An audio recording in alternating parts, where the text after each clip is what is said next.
السلام علیکم زیم بختالله جان حسرت او تاسو ګورئ په پښتو پوینټ ټي وي باندې د نن ورځې تر دې دمه خبرونه.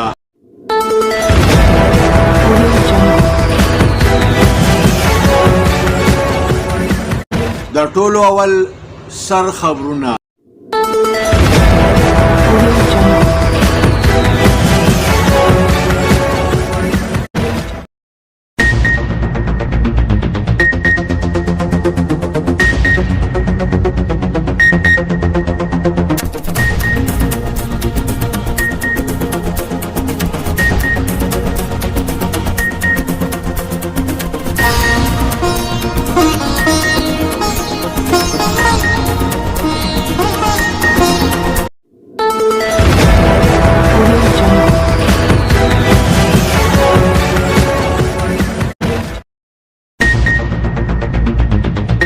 په تیرو 40 غنټو کې کرونا وایرس په ملک کې 14 کسان نور وژلي دي.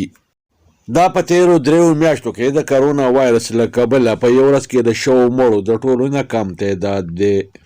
د سرکاري اعدادو شمار مطابق د کرونا وایرس د خورېدو په رفتار کې د کافي حده پورې کمی راغلی دی. د صحت د ماهرینو مطابق دا حوصله افزا خبره ده.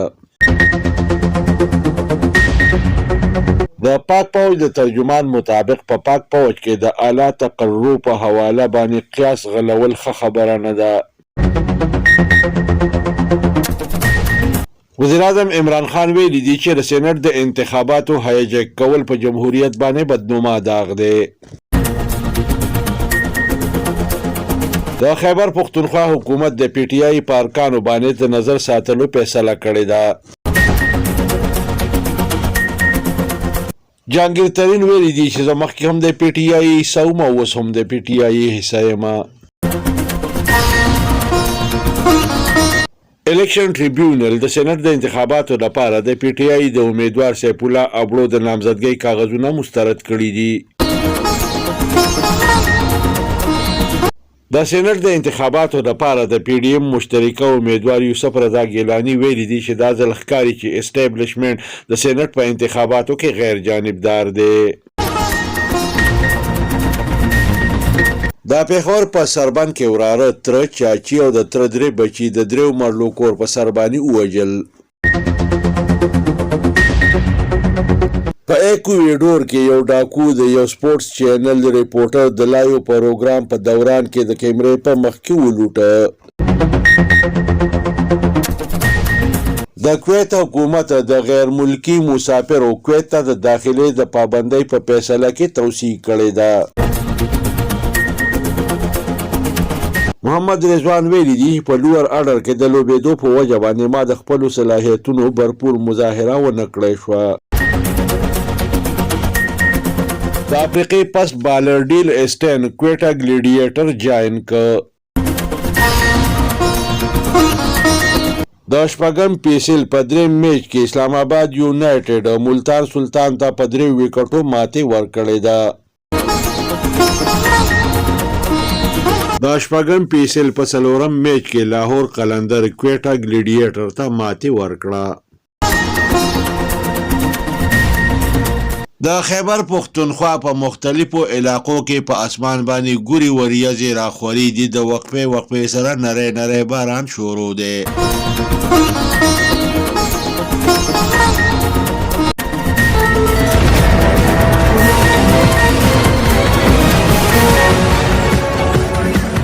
او اوس د دې خبرونو تفصیل.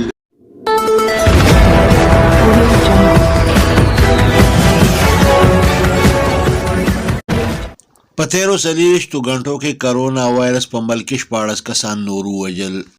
د سرکاري اعدادو شمار مطابق په تیرو 3 میاشتو کې په روزانه بنیاد باندې د کرونا وایرس له کبله د شوو مړو په یو ورځ کې دا د ټولو نه کم تعداد دی. د طب د ماهرینو مطابق د کرونا وایرس د خورېدو په رفتار کې د کافي حده پورې کمی راغلی دی.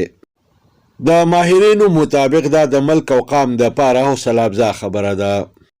په تیرو 40 غنټو کې په ملک کې د کرونا وایرس 1180 نوي مریضان ریکارډ شوي دي. دغه رنګې په ملک کې تر اوسه پورې د کرونا وایرس نه په مجموعي تور باندې 15,15,915 مریضان صحتیاب شوي دي. د پاک فوج ترجمان میجر جنرال بابر افتخار ویلي دي چې په پاک فوج کې په اعلی سطح د تقرریانو په حواله باندې قیاس غلول ښه خبره نه ده. د زیاته کړې ده چې پاک فوج ملک ته د دهشتګردو نه د پاکولو دپاره په 2019 کې اپریشن رد الفساد شروع کړی و، کوم چې په کامیابۍ سره خپل منازل طی کړه او 100% مقاصد ته حاصل کړی شو. وزیر اعظم عمران خان ویلي دي چې د سینټ د انتخاباتو هایجیک کول د جمهوریت په سپینه لمن باندې بدنومه داغ دی. د زیاته کړه چې مونږ د سینټ په انتخاباتو کې د همیشه د پاره د هرسټریډنګ د خاتمې د پاره الیکشن په اوپن بیلټ باندې کول غواړو، خو له اپوزیشن دی خبرې ته په یو صورت باندې تیار نه دی. دا خیبر پختونخوا حکومت په ضمني انتخاباتو کې په نوخار کې د بیلات نه پس د لیاقت خټک د عہدې نه د لرې کولو د ردعمل د روکاولو دپاره دا پی ټي آی په ارکانو باندې د نظر ساتلو او د دې د نگرانۍ کولو فیصله کړې ده. په دې لړ کې د پېښور د دورې په موقع باندې وزیر اعظم عمران خان د یو اعلی سطحي اجلاس صدارت کړی دی. دا سیاسي مبصرینو مطابق دا وخت په خیبر پختونخوا کې پی ټي آی ته بده راپېښه ده. بل اړخ ته دا اطلاعات هم راغلي چې په پېښور کې د پی ټي آی د پارلیماني پارټۍ په اجلاس کې 100 ایم پی ایګانو شرکت نه دی کړی. دا د پی ټي آی د قیادت دپاره د فکر وړ خبره ده. د تحریک انصاف مرکزی مشر او د وزیر اعظم عمران خان نږدې دوست جهانگیر ترین ویلي دي چې زه د دې نه مخکې هم د پی ټي آی حصه وم او اوس هم د پی ټي آی حصه یم. الیکشن ټریبیونل د ریټرننګ افسر فیصله کلدم وګرځول او د تحریک انصاف د سینټ دپاره د امیدوار صیب الله ابړو د نامزدګۍ کاغذونه مسترد کړه. دا سینټ د انتخاباتو دپاره د اسلام آباد نه د پی ډی ایم امیدوار سید یوسف رضا ګیلانی ویلي دي چې دا ځل د سینټ په انتخاباتو کې اسټابلیشمنټ د غیر جانبدارۍ مظاهره کوي، کومه چې د جمهوریت او جمهوري ادارو دپاره حوصله افزا خبره ده. دا پېښور په علاقه سربند کې د 3 مرلو کور په جګړه باندې یو وراره یو غریب چولو خرڅونکي تره چاچي او دغه 3 بچي وژلي دي. په ایکویډور کې د یو سپورت چینل لایو پروګرام روان وو چې په دغه دوران کې یو مسلح ډاکو راغی د دغه چینل لایو پروګرام کوونکی صحافي د کیمرې په مخ کې اولوټو او راپوچه کار شو. دا اطلاعاتو مطابق د کویت حکومت کویت ته د غیر ملکی مسافرو ته داخلي د پابندۍ په فیصله کې توصیه کړې ده. د دې فیصلې مطابق با کویت ته د غیر ملکی مسافرو په داخله باندې پابندي په دستور جاری.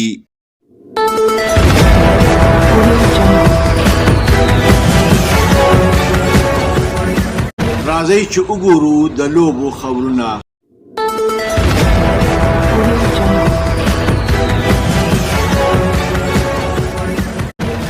محمد رضوان ویلي دي چې د کوچز د فیصلې مطابق په لوړ اړر کې د لوبېدو په وجه باندې ما د خپلو صلاحیتونو برپور مظاهره ونه کړی شوه. بل اړخ ته د راغلو اطلاعاتو مطابق د جنوبي افریقې پسټ بالر ډیل اسټین کویټا ګلیډیټر جاین کړی دی. دا شپږم پیسل په 3 میچ کې اسلام آباد یونایټډ ملتان سلطان ته په 3 وکټو باندې ماتې ورکړې ده. د پیسل په 4م میچ کې لاهور قلندر کویټا ګلیډیټر ته په 9 وکټو باندې ماتې ورکړه او دغه رنګې دا میچ په خپل نوم که.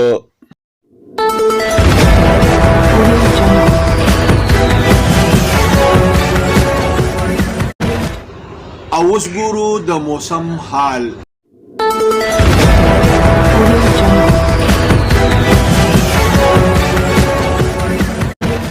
د خیبر پختونخوا په مختلفو علاقو کې په اسمان باندې ګوري وریځې راخوري دي، شیبه شیبه پس نری نری باران کیږي. دا 13 غنټو د پاره د شوي پیشنګویي مطابق په اسمان باندې د ګورو وریځو راخورېدو او د باران کېدو 2% امکان دی.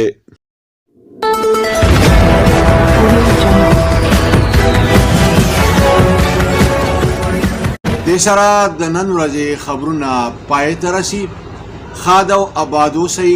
د لوی الله په امان.